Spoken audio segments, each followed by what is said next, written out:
Alright, what is up YouTube? It's Dr. Zor helping cure you from being a noob. Today we're going to go over the patch notes for Valorant that you need to know. There's some huge changes that happen and you gotta know them to know how to play the game, and we're going to go through all of them. First off, we're going to go right off the bat with this infographic that shows all the different highlights. We have updates to Phoenix, JETT, Sage, Raze, and Omen, and they restructured split on the mid choke point.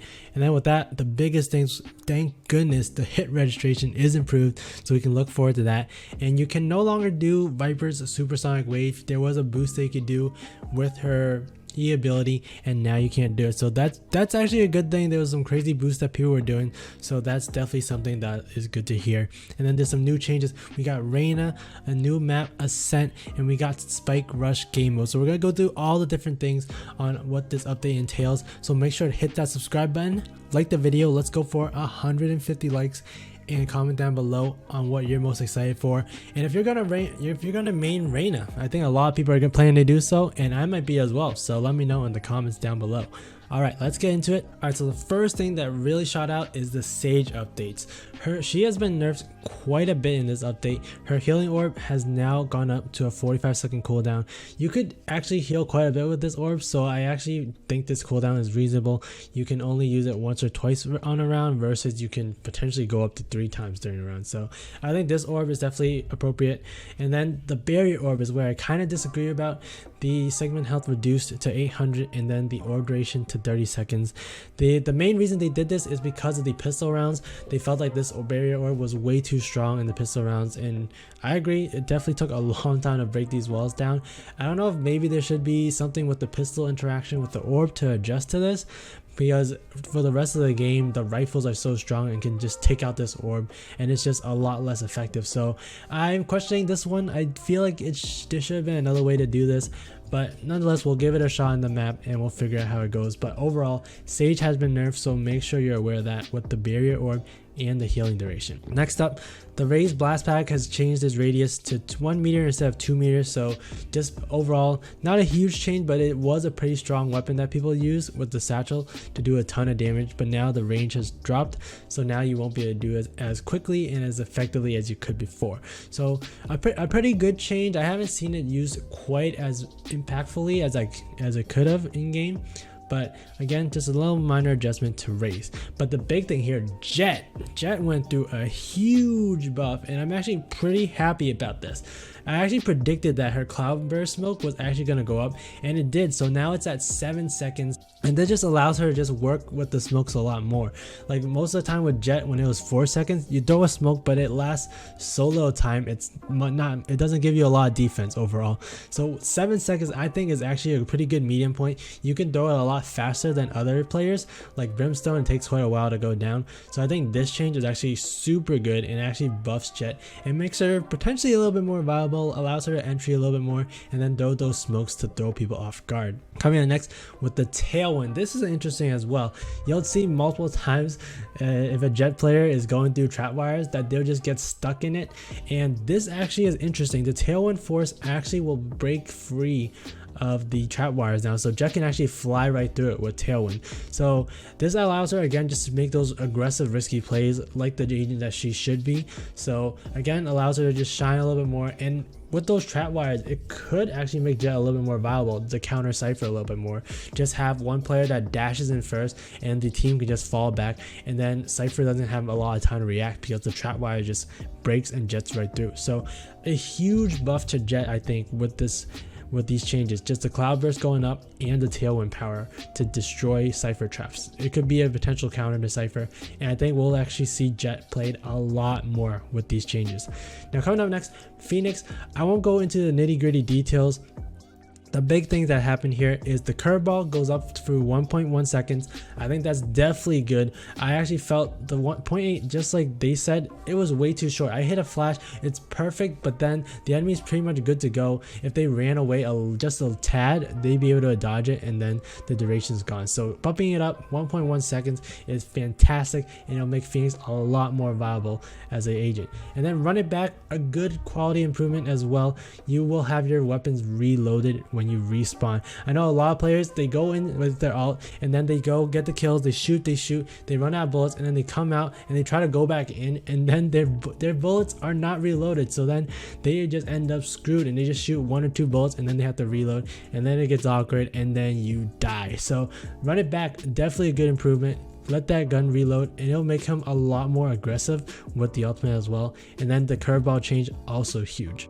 Alright, we're gonna go over the new agent and the new map in just a second, but we have a couple of good Omen changes as well. First things first, with the paranoia, it is now equipped instead of quick cast, and the hit detection has been improved, especially at close range. This is the biggest change probably for Omen. This was a pretty useless ability at the beginning. You could see very clearly when the projectile is coming and you could pretty much dodge it.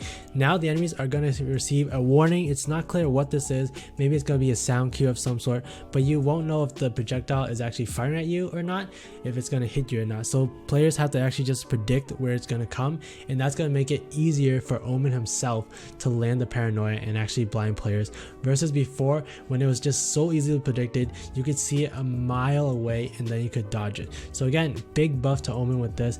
And then the next biggest thing is the shrouded step. Omen can now see his teleport location on the map and receive an in-world indicator of where he's targeting when his vision on point is obstructed.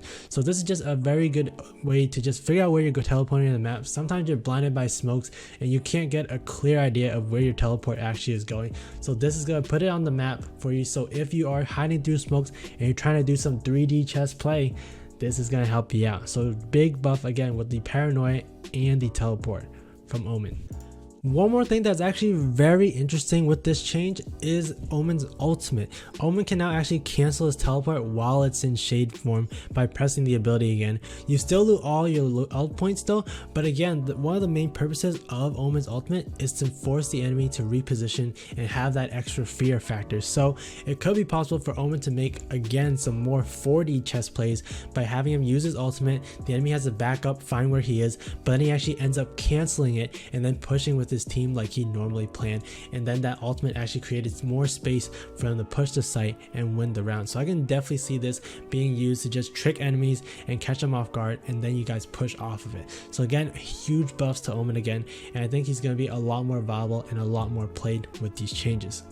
Alright, now we can go into the big updates, but unfortunately there's actually not a lot of information on this. So we do have the newer map Ascent, which is a map set in Italy. It's a large open middle area that both teams can skirmish after. So it looks like this map will have mid play a huge role, and whoever takes control of mid will take control of the entire round pretty much. There's a lot of additional routes that attackers can use to get to sites with mid, so you really want to contest that area when it comes out.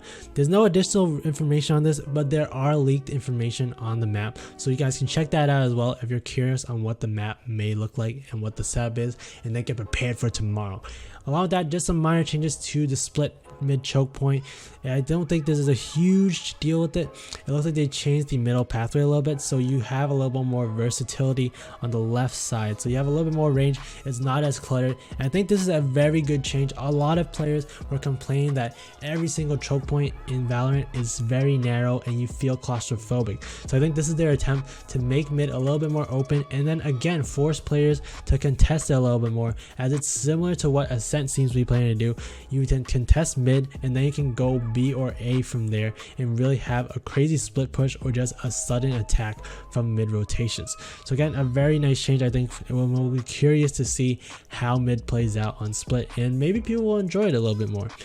Alright, so those are the big changes that I have for you guys. Competitive mode will not be out, unfortunately. Performance issues I think are huge. It looks like they upped it, the combat performance, up the FPS for mid to high specs. I have personally a mid-range computer with a GTX 1070 Ti, so I'm really happy, and I also have an i7 8700K CPU, so I'm just really proud that they are caring a little bit more about us. I know the low specs guys are probably more common and they need the help a little bit more, but we want some high FPS too, so thank you very much. And again, just looking down here too, plus FPS for the low to mid specs, so I think everybody has gotten FPS boost. The hit reg is a lot better. So I think overall they've done a great job with this patch, and I think it's gonna be fantastic for launch.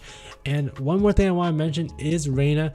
It looks like they didn't release any ability information for her, but I do have some of her abilities explained in my own video that I'll provide in the description about her abilities, and I feel pretty good about what her abilities are going to be, so check that out. And then lastly, Spike Rush. They didn't really mention a lot about Spike Rush, but if you guys played CSGO, I'm pretty confident that this is going to be about the defuse retake maps that they do in Counter-Strike.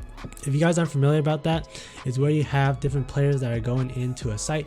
One player plays attacker side, the other team plays defender side, and the plant is pretty much already done, and the goal is for you guys to rush in, try to retake the site, and the other team will try to defend the site that's already planted. So it's like skipping ahead, and the bomb's already planted, and you guys just have to work on just trying to get the site back or defend the site and let the spike explode. So then a very nice mode, very useful. A lot of players I think aren't familiar with how you should play the post plant situations, so I think this will be very good practice, and it's gonna be quick, it's gonna be fast, it's gonna be fun. So I am hyped. This is gonna get you guys better fast in Valorant, so that mode is definitely something to check out. And we got through all those updates, and I'm just hyped, man. I'm just hyped for Valorant. Let me know if this helped you out, guys. Subscribe to the channel, like the video. Again, I want 150 likes on this video, all right? And now leave a comment again if this helps you out. All right, I'm Dr. Zora, helping cure you from being a noob, and I'll see you guys next time. Peace.